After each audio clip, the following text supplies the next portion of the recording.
Si parlem del mercat immobiliari, hem de parlar a la força també del mercat laboral. En aquests moments, si ho féssim com dues línies, són dues línies que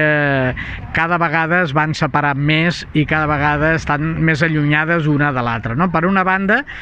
hauríem de dir que el mercat immobiliari està pujant de preu, tots els habitatges, en tot, tant en que són venda com és lloguer, com és fins i tot lloguers d'habitacions, estan a un nivell important, molt alt, i per una altra banda tenim un mercat laboral que sobretot des de la reforma laboral que va impulsar el Partit Popular, doncs s'ha anat degradant, s'han anat perdent drets i s'han anat perdent també qualitat, contractes de qualitat, etc. Llavors, hem dit abans que el mobiliari va per aquí i el mercat laboral està aquí baix. Aquesta gran diferència, que a més es va eixamplant, és el que ens porta a viure les situacions que vivim diàriament, que és això que desnonaments o els llançaments, persones que han de marxar d'on viuen, persones que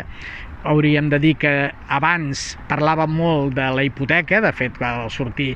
tota la plataforma d'afectats per la hipoteca, doncs és perquè era el problema més gran, i en aquests últims anys ja podríem dir que la hipoteca ha anat passant a un segon pla i el problema més gros és el lloguer, la impossibilitat de poder pagar els lloguers que existeixen, per una banda, i per una altra, no de pagar-los ja, sinó de poder accedir a un contracte de lloguer, perquè les condicions que el mercat aquest immobiliari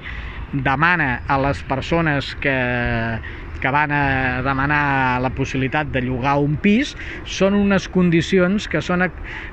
impossibles d'assolir per una gran majoria de persones. Parlem de que es demana d'entrada ja com a mínim contracte indefinit, segur, un contracte indefinit que ha de fer uns anys que el tinguis, que la nòmina que cobres sigui una nòmina determinada,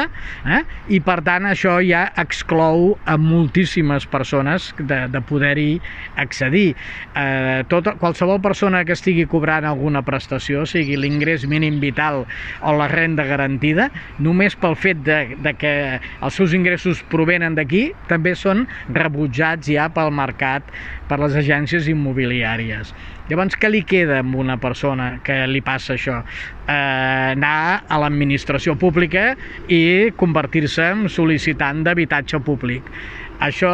es converteix moltes vegades en un peregrinatge de documents i complicacions, i que quan s'ha pogut presentar tot, el que s'aconsegueix és anar a parar a una llista d'espera, on aquesta llista es pot allargar anys